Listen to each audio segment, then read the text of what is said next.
இவ்வளவு பெரிய துரோகம் எப்படி என்கிட்ட போய் சொல்ல முடிஞ்சது? சொந்தங்களை அடையாளம் காண கத்துக்கோங்க அண்ணி.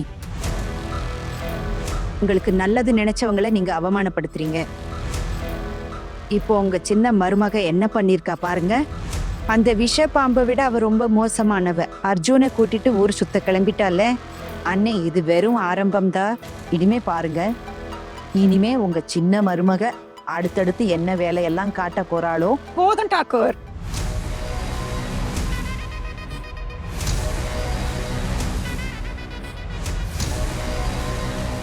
போதும் விடு.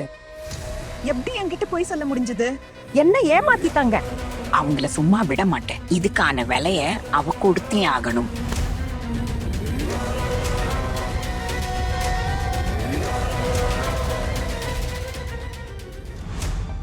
ஆமா, ஒரு விஷயம் சொல்லட்டா? நம்ம இங்கிருந்து ஏதாவது பசங்களுக்காக ஏதாவது வாங்கிட்டு போனா நல்லா இருக்கும்ல. அவங்க எல்லாரும் சந்தோஷப்படுவாங்க. நம்ம 2 பேரும் இப்படி வெளியே வந்து சாப்பிடுறோம். ஆனா அவங்க பாவம் நல்ல சாப்பாடு கூட சாப்பிட முடியல. பாருங்க, ஒரு நாள் நான் எல்லாரையும் இதே மாதிரி ஒரு ரெஸ்டாரண்ட்டுக்கு கூட்டிட்டு வந்து சாப்பாடு வாங்கி தருவேன். அப்புறம் அந்த 3 அக்காவையும் கூட்டிட்டு வருவேன். நீ என்ன நினைக்கிறியோ அது ரொம்ப நல்லா இருக்கு. ஆனா அஹானா, இப்போ இதெல்லாம் செய்ய வேண்டிய அவசியம் இல்லை. அம்மா பத்தி உனக்கு தான் தெரியுமே. அம்மாவோட மூடு இப்போ ப்ரெஷர் குக்கர் மாதிரி கொதிச்சுட்டே இருக்கு. என்ன தோணுதுன்னா, இன்னும் கொஞ்ச நாள் போகட்டும், அம்மாவோட கோபம் கொஞ்சம் குறையட்டும். அப்புறம் உனக்கு என்ன தோணுதோ நீ அதை செஞ்சுக்கோ. இப்போதைக்கு இதையெல்லாம் அவாய்ட் பண்ணணும். இப்படி ஒரு நாள் வெளியே வந்து சாப்பிடுறதுல கூடவா பிரச்சனை? ஆனா நீ படிச்சவ, நீங்க காலேஜுக்கு போயிருக்கீங்க, அப்பப்போ உங்க ஃப்ரெண்ட்ஸ்களோட அங்க இங்க போயிருப்பீங்க தானே. ஆனா நம்ம வீட்டு பழக்க வழக்கத்துக்கு இதையெல்லாம் அலவுட் இல்லை. அதனாலதான் நான் உங்ககிட்ட சொல்றேன், ப்ளீஸ் நீ எதையும் செஞ்சிடாத. சரி, நான் அந்த மாதிரி எதுவும் செய்ய மாட்டேன். சரி, அப்படியே இதை சொல்லுங்க. நீங்க இந்த ட்ரைனிங் எங்க எடுத்தீங்க? என்ன ட்ரைனிங்? அடே, இதத்தான் எல்லா விஷயத்துக்கும் இதை செய்யாத அதை செய்யாதன்னு சொல்றீங்களே, இந்த மாதிரி பேசுறதுக்கான ட்ரைனிங். இந்த மாதிரி நாம வெளியே வந்திருக்கிறோமே. நீங்க ஒரு பனீர் மசாலா சொல்லிடுங்க. அப்புறம் நீங்க ரோட்டி சாப்பிடுறீங்களா? ஆமா. 2 ரொட்டி. Cheers. Cheers. நான் என்ன சொல்ல வரேன்னா, இன்னைக்கு நாம கேண்டல் லைட் டின்னர் வந்திருக்கோம்ல, அப்புறம் பானிபூரி சாப்பிட்டோம், படம் பார்த்தோம், அப்புறம் மாலுக்கும் போயிருந்தோம். இதெல்லாம் என் வீட்டுக்கு தெரிஞ்சதுன்னா இந்த ட்ரைனிங் எல்லாம் அவங்க முன்னாடி எதுக்கும் பிரயோஜனம் இல்லாம போயிடும்.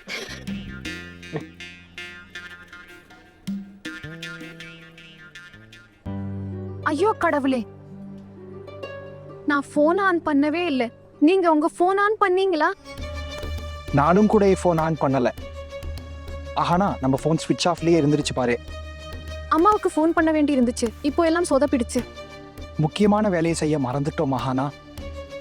யாராவது உனக்கு ஃபோன் பண்ண ட்ரை பண்ணியிருந்தா என்ன ஆகியிருக்கும் யோசிச்சு பாரு. எனக்கு யார் போன் பண்ண போறாங்க? அம்மா என் மேல கோவத்துல இருக்காங்க. அதுவும் இல்லாம இன்னைக்கு வீட்டுக்கு போலீஸ் வேற வந்தாங்க. அப்போ அம்மா என்கிட்ட ரொம்ப மோசமா நடந்துக்கிட்டாங்க. நான் முடிவு பண்ணிட்டேன், இனிமே நான் அவங்க கிட்ட பேசவே மாட்டேன். உங்க வீட்டு ஆளுங்களும் தான், அவங்களும் தேவையில்லாம வீட்டுக்கு போலீஸ் அனுப்பிட்டாங்க. அவமானமா போச்சு தெரியுமா? ஆஹானா, நான் உனக்கு சத்தியம் பண்ணி கொடுத்துருக்கேன்ல, ஆபீஸ் முடிஞ்சதுக்கு அப்புறம் நான் உங்க வீட்டுல இருக்கவங்களையும் அம்மாவை பார்த்து பேசுறேன், கவலைப்பட வேண்டியது இல்லைன்னு சொல்லிடுறேன். நீ ஒரு வாட்டி உங்க அம்மா கிட்ட கேளு, வீட்டுல இருந்து ஃபோன் வந்துச்சானே. ஆனா எல்லாரும் 9 மணிக்கே டின்னர் சாப்பிட வந்துருவாங்க. இப்ப மணி 8:45. அதனால அவங்க ஃபோன் பண்ணியிருக்க வாய்ப்பு இருக்கு. ஒரு வாட்டி செக் பண்ணு ப்ளீஸ். ஹா பண்றேன். நீங்க இப்படி பேசி என்ன இன்னும் பயமுறுத்தாதீங்க ப்ளீஸ். இப்பவே ஃபோன் பண்றேன்.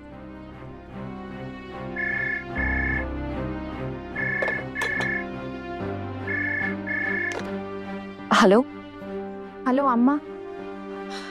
ஆனா எங்க இருக்க நீ? எங்க இருக்கேன்னா என்ன அர்த்தம்? நான் கேக்குறது நீ எங்க போயிருக்க? அம்மா, நான் வெளியே இருக்கேன்னு உங்களுக்கு எப்படி தெரியும்? யாராவது உங்ககிட்ட ஏதாவது சொன்னாங்களா? உன் மாமியார் தான் ஃபோன் பண்ணாங்க.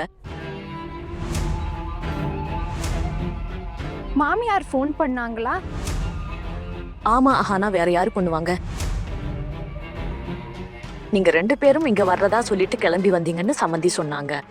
மாப்பிள்ளை உன் கூட தானே இருக்காரு. சம்மந்தி எனக்கு ஃபோன் பண்ணி என்கிட்ட கேட்டாங்க. நீங்க 2 பேரும் இங்க வரலன்னு நான் சொல்லிட்டேன். அம்மா, நீங்களுமா என்னென்னவா சொல்லிருக்கீங்க? உங்களை யாரு இப்படி எல்லாம் சொல்ல சொன்னது? போய் சொல்லிட்டு நீங்க வெளியே போயிருக்கீங்க. யோசிக்காமலேயே நான் எல்லாத்தையும் சொல்லிடுவேனா? ஆனா என்னாச்சு? உட்கார எல்லாரும் பாத்திட்டு இருக்காங்க. ஆனா நீ இங்க வரேன்னு சொல்லிட்டு தானே கிளம்பினேன். அப்போ இங்க தானே வந்திருக்கணும்மா. ஆனா என்ன ஆச்சு சொல்லுங்க ப்ளீஸ். உங்க அம்மா எங்க அம்மாவுக்கு ஃபோன் பண்ணியிருக்காங்க. நம்ம அங்க வரலன்னு எங்க அம்மா உண்மையை சொல்லிட்டாங்க. என்ன இப்போ என்ன ஆகும்? அம்மா எப்போ கால் பண்ணினாங்கன்னு ஒரு முறை கேளு. கிட்டத்தட்ட ஒரு 2 மணி நேரத்துக்கு முன்னாடி. அம்மா 2 ஹவர்ஸ்க்கு முன்னாடின்னு சொல்றாங்க. 2 மணி நேரம் முன்னாடி. ஒரு உதவி செய்வீங்களா? அம்மா நீங்க இப்ப ஃபோன் வைங்க, நான் அப்புறமா கூப்பிடுறேன். இல்ல இல்ல இல்ல இல்ல அம்மா கிட்ட சொல்லு. ஒரு வாட்டி எங்க அம்மாவுக்கு ஃபோன் பண்ணி அவங்க கிட்ட இப்படி சொல்லுங்க, நாங்க அங்க வந்திருந்தோம், கொஞ்ச நேரம் தான் இருந்தோம், இப்பதான் அங்கிருந்து கிளம்புனோம். ஆனா அர்ஜுன் என்ன சொல்றாரு? மா இவர் என்ன சொல்றாருன்னா, நீங்க வீட்டுக்கு ஃபோன் பண்ணி அவங்க இங்க தான் வந்தாங்க, இப்பதான் கிளம்புறாங்கன்னு சொல்லிடுங்க. இல்ல இல்ல இல்ல ஆனா இல்ல, என்னால இவ்வளவு பெரிய பொய்ய சொல்ல முடியாது. ஒருவேளை உண்மையை தெரிஞ்சுக்க உன் மாமியார் யாரையாவது இங்க அனுப்பி வச்சிருந்தா என்ன பண்றது? பெரியம்மா, பெரியப்பா, அண்ணி இவங்க எல்லாரும் நீங்க இங்க வரவே இல்லைன்னு அவங்க கிட்ட சொல்லுவாங்க. நீ உன் புருஷனோட தானே வெளியே போயிருக்க, அப்புறம் எதுக்கு இங்க வர்றேன்னு பெரிய பொய்ய சொல்லிட்டு வெளியே போன? உன் மாமியார் வீட்டுல என்ன நினைப்பாங்கன்னு யோசிச்சு பாரு. நீ போய் பேசுறவன்ன. ஒரு பிரச்சனை முடிஞ்சா இன்னொன்னு வரிசையா வந்துட்டே இருக்கு. திரும்ப திரும்ப சொன்னேன், வீட்டு விஷயத்துல கொஞ்சம் கவனமா இருன்னு. ஆஹா சரி, நீங்க சொல்றது எனக்கு புரியுது. இப்போ ப்ளீஸ் போனை வைங்க. சரி. இப்போ என்ன பண்றது? எனக்கே ஒன்றும் புரிய மாட்டேங்குது. ஆனா நீ தப்பா எடுத்துக்காத. ஆனா நம்ம இங்க டின்னர் சாப்பிடாமலே போலான்னு எனக்கு தோணுது. ஆர்டர் பண்ணிட்டோம்ல, நீங்க சாப்பிட போறது இல்ல, கிளம்புங்க. இப்போ ஆர்டர் கேன்சல் கூட பண்ண முடியாது. பரவாயில்ல, கேன்சல் பண்ண வேண்டாம். தேவைப்பட்டா நாம இங்க பணத்தை கட்டிட்டு சாப்பிடாமலேயே இங்க இருந்து கிளம்பிடுவோம். உனக்கு தான் தெரியும்ல, நம்ம வீட்டுல ஒரு மகாபாரதமே ஓடிட்டு இருக்கு. அதுல இது வேற ஒரு புது பிரச்சனை. வீட்டுல இருந்து நமக்கு ஃபோன் பண்ணியிருப்பாங்கன்னு தோணுது. நம்ம ஃபோன் சுவிட்ச் ஆஃப்னு வந்திருக்கோம். முதல்ல வீட்டுக்கு போனா என்ன பதில் சொல்றதுன்னு எனக்கு ஒன்றும் தெரியல. எனக்கும் ஒன்றும் புரியல. இப்போ என்ன பண்றது? ஏதாச்சும் ஒரு பொய் சொல்லி தான் ஆகணும். ஆனா என்ன சொல்றது, ஒரு வேலை செய்வோம். என் கலீக் ஒருத்தருக்கு உடம்பு முடியல, அவருக்கு ஜுரம். அதனால நம்ம இப்படி சொல்லிடலாம், நாங்க எல்லாரும் அவனை பார்க்க அவ வீட்டுக்கே போயிட்டோம், உன்னை தனியா விட்டுட்டு என்னால போக முடியாதுல்ல, அதான் உன்னையும் கூட்டிட்டு போனேன். ஆனா நாம இதைத்தான் சொல்லணும், உனக்கு புரியுதுல்ல? அப்படின்னா இப்போ நாம இன்னொரு பொய் சொல்லி ஆகணும். ஒருவேளை நம்ம பொய் சொல்லலைன்னா நாம இப்படி வெளியே வந்த விஷயம் வீட்டுல தெரிஞ்சிடும், அப்புறம் நம்மளை வெளியவே விட மாட்டாங்க. அதனால ப்ளீஸ் நாம இந்த பொய்யை சொல்லிதான் ஆகணும். இதுதான் கடைசி முறை, அவ்வளவுதான். சரி, நான் சொல்லிடுறேன்.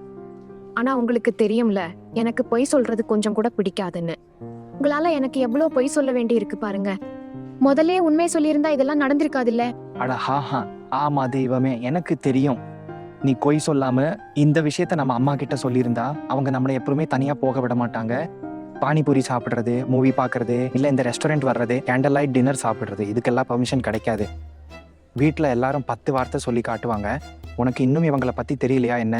நம்ம வீட்டுக்காரங்களால நம்ம இது வரைக்கும் ஒன்னா டைம் ஸ்பெண்ட் பண்ணவே முடியல. அதனால தான் இந்த மாதிரி வழிகளை தேட வேண்டியிருக்கு, பொய் சொல்ல வேண்டியிருக்கு. உனக்கு தெரியும்ல, கல்யாணமானதுல இருந்து நாம ராத்திரியில தனித்தனி ரூம்ல தான் தங்குறோம். நீ அம்மாவோட தான் தூங்க வேண்டியிருக்கு. நானும் படிக்கணும், எனக்கு ப்ரமோஷன் வேணும்னு ஏதோ ஒரு சாக்கு சொல்லறேன். எனக்கு படிப்புல கவனமே வரல, நான் அம்மா கிட்ட என்ன சொல்லுவேன்? அந்த நேரத்துல உன்னோட நினைப்பாதான் இருக்கேன். உனக்கு இந்த சிச்சுவேஷன்ல சிரிப்பு வருதா? ஆனா எனக்கு பயத்துல காலே நடுங்குது. அப்புறம் ஒரு விஷயம் சொல்லவா? உங்களை போல இவ்ளோ பெரிய கோழைய நான் பார்த்ததே இல்ல. சரி, இதையெல்லாம் விடுங்க, கிளம்பலாம்.